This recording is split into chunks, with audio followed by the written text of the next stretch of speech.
Welcome to Managing Uncertainty, a podcast series from the experts at Bryghtpath discussing global risk, business continuity, and crisis management. Will you be ready to lead your organization through its critical moment? Communication. I like to communicate. I do too. I think it's important. So this is actually part 3 in a 3-part series of communication discussions, if you will, that we've started. We started talking a little bit about kind of an overview of communication with regards to crisis and things like that. And then we went into some of the challenges, holding statements, and things like that. And now we want to talk about the launch. So at some point in time, you're going to want to launch some kind of new product or a new team. A new application. Or something along those lines. And you're going to need to know how to kind of launch that, how to get that out there to people. You know, we talked in part 1 about the fact that we've heard from many leaders in security, crisis management, business continuity that they think their team are doing all of these really cool things, but nobody knows about them. Right. The launch is really an opportunity to make sure that whatever the big splash is that you're going to make, that people are going to see it.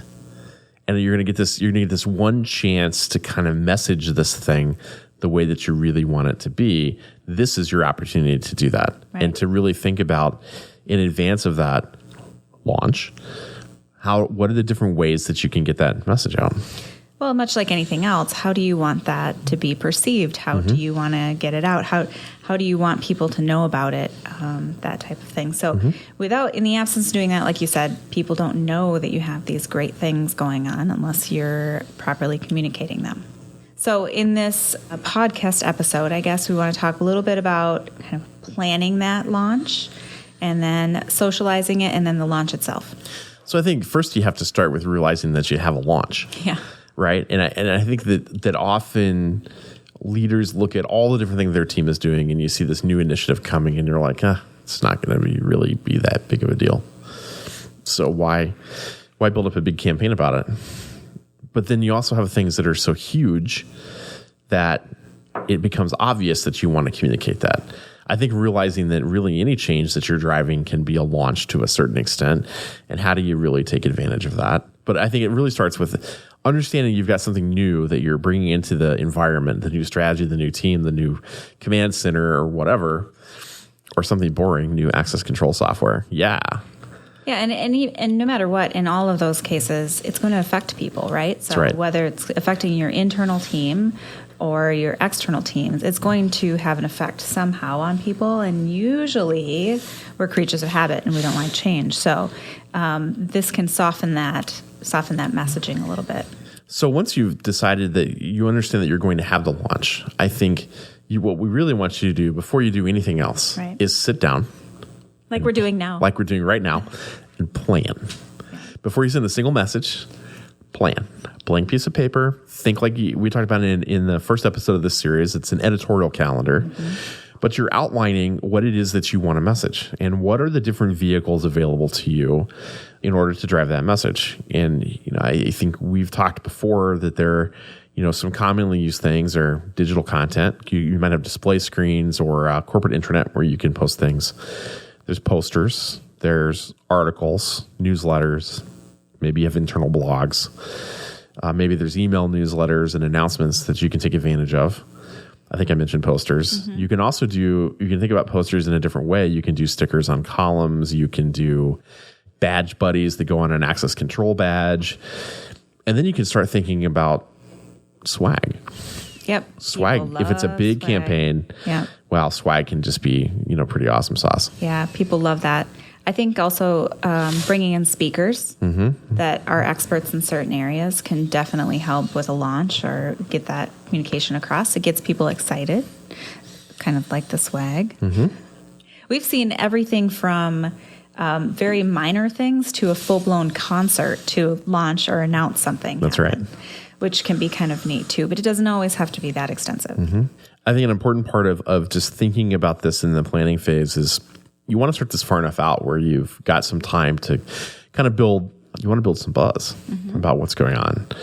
And really thinking about, I think swag is a good way to do that, but, thinking about what's the right tagline or logo or kind of creative element that helps you push this forward, can become an important part of kind of building up to that big moment, if it's the kind of campaign that really needs that kind of a build. I like the idea of going through and kind of thinking through all of the absolute possible things you can do, whether they're realistic or not. And then once you have a budget or some kind of other restrictions, time restrictions and things like that, then you can pick through that list of things that you think would be great and fit it into those other restrictions. So first I usually make the massive, here's all of the possibilities, and then I fit it into whatever that restraint may be. Right.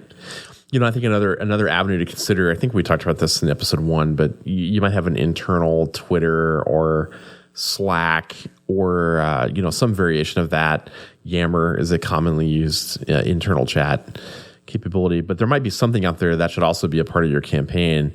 And that's actually a good way. That kind of internal social media is a good way to build buzz, because you can use some of the more guerrilla marketing tactics that you see happen in real life, where you can have different people, that are advocates for your project throughout the organization, or your advocates for your launch that's coming, that can use hashtags and, kind of drop some messaging, and it all looks kind of organic, but in reality, you've planned elements of this out. And it can be very effective too. It gets a lot of people involved. So leading up to your launch, you start to build that buzz, and you start to have some of these kind of initial communication elements that are going out.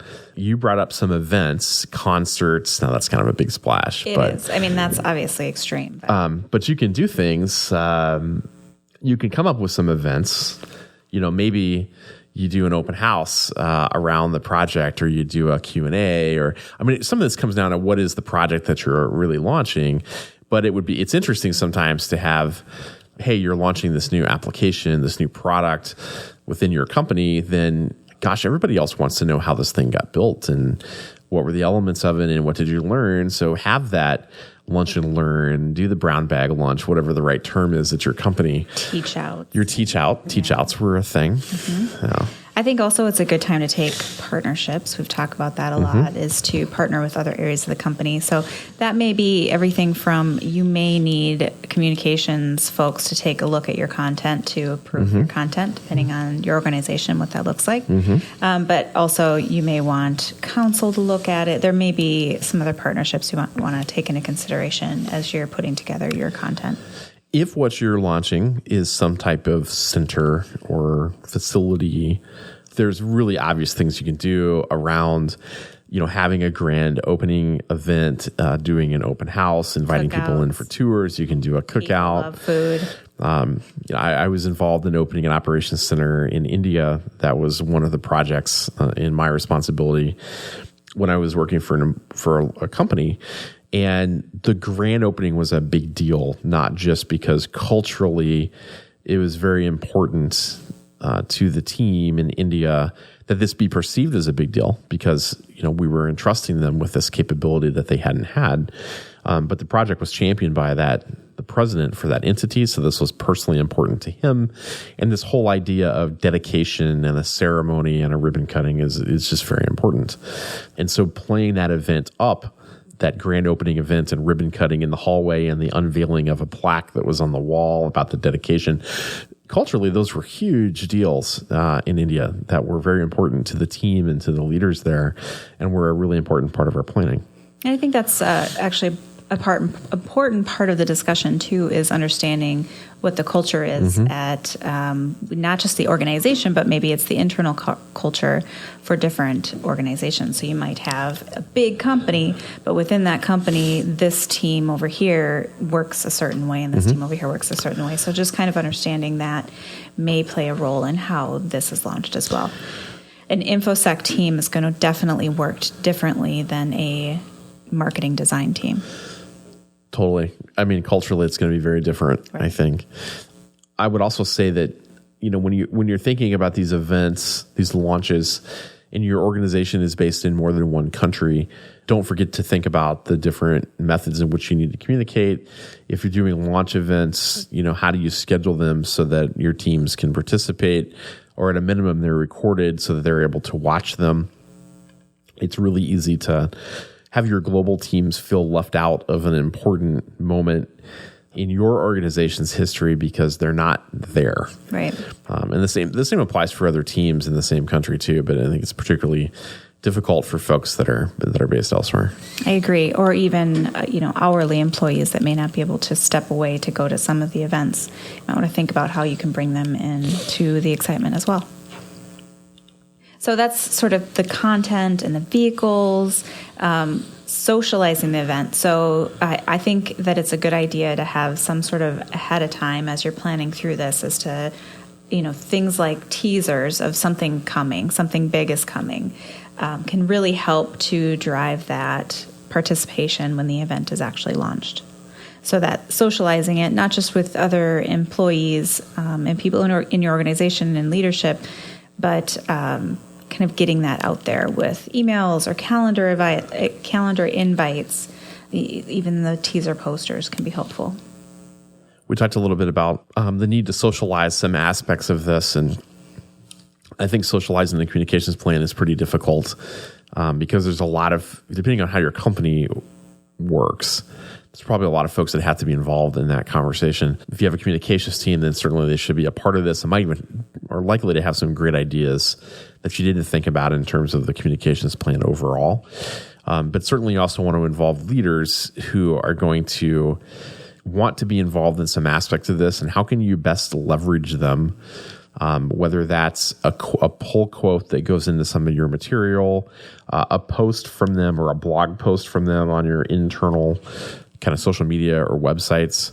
And then, of course, their general buy-off in leadership up front so that they're a part of the process and buy into what your overall plan is. Right. Or even having leadership available for the launch itself. So having them introduce it even can often be helpful. Right. Yeah. Prepare for them to ask you to write their speech for them. Yep. But that's the way it works. It's true. Yep, exactly. They're going to want to know exactly what you want them to say. Usually they're more than willing to participate, but they need some bullet points you're going to want to give them something. Correct. And then we come down to the launch itself. So we've done all of this work. Now it's execution time. So I think one thing to remember for the launch itself is usually things don't go as planned. Right. Or there's some aspects of it that don't go as planned. So there's the planning for the unplanned, I guess, which always comes into play. Prepare for the unexpected. Yeah. Well, just be prepared so that you can react to things like that. Right. And because you come up with multiple vehicles, so if one vehicle doesn't work, it shouldn't be as big of a deal, right? So you have all these other means of pushing this information out. I think additionally, I would be prepared for massive amounts of questions. Anytime you launch something new, it's usually going to create a lot of buzz and a lot of questions as to how it's going to affect me. Right. Which is mostly what people care about is the me. Yeah, I think certainly, we could do... Does this matter to me? I think you're right. We could do a whole episode just about change management and the big need that we see to communicate better when we're talking about driving change in an organization. And maybe that's part of your launch. Certainly, if changing something is part of your launch, you're going to want to make sure that the context for that is explained and the differences are clearly explained, and you get down to the brass tacks of what does this really mean for me.